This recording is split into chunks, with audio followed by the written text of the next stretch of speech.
हाय उच्चकारी समादेश। ओचकार समदेश। हजुरको नाम र स्टाफ नम्बर भनिदिनु प्लिज। हजुर, मेरो नाम चाहिँ अमृत तामाङ। हजुर। अनि मेरो स्टाफ नम्बर चाहिँ 80,222। हजुरले काममा कन्ट्याक्ट भन्दा फरक काम गर्नुभएको छ त्यहाँ? हजुर, काम भन्दा पनि फरक कन्ट्र्याक्टमा भएको काम। भन्दा अरू फरक काम लगाइएको छ र? हजुर हजुर, अरू काम पनि गरिरहेको छु। भन्छ कन्ट्र्याक्टमा भएको भन्दा फरक काम गर्नुभएको छ।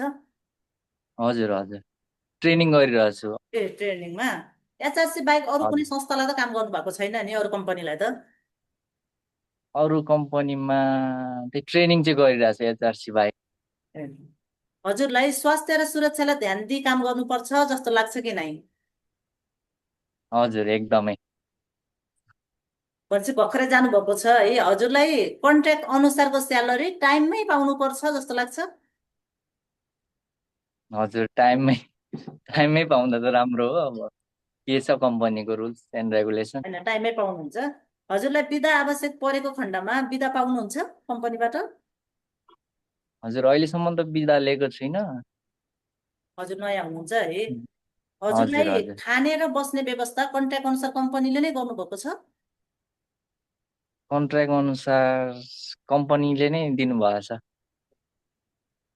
काम गर्दा तपाईँहरूले काम गर्ने क्रममा धम्की दिई कुनै त्यस्ता गैर कानुनी कामहरू गराइएको छ कम्पनीबाट? त्यस्तो त केही दिनुभएको छैन। हजुरलाई बैङ्क कार्ड र सम्पत्तिको उचित तरिकाले व्यवस्थापन हुनुपर्छ जस्तो लाग्छ कि नै?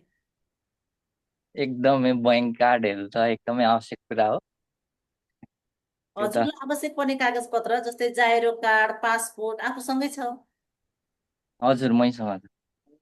भनेपछि निजी जीवनमा कुनै धम्की बिना स्वतन्त्र रूपमा जिउनु भएको छ नि? एकदमै म्याम, त्यो हजुरलाई दैनिक जीवनमा त्यस्ता कुनै समस्या, स्वास्थ्य समस्यादेखि लिएर त्यस्तै केही समस्याहरू छन्? स्वास्थ्य समस्याहरू त म्याम अहिलेसम्म केही छैन। छैनन् है। हजुरले काम गर्ने हजुर, ठाउँमा अवैध कामदारहरू कार्यरत हुनुहुन्छ? त्यस्तो अवैध कामदारहरू त कोही पनि हुनुहुन्न, सबै एसआसी हुनु। हस्। समयको लागि धेरै धेरै धन्यवाद। भर्खरै जानुभएको रहेछ है, राम्रोसँग बस्नु, स्वास्थ्यको ख्याल हजुर, गर्नु होला। समय हस् दिनुभयो। म्याम, हस्, धन्यवाद। जय मास, उच्च समादेश। arigato. Hai, obrigado,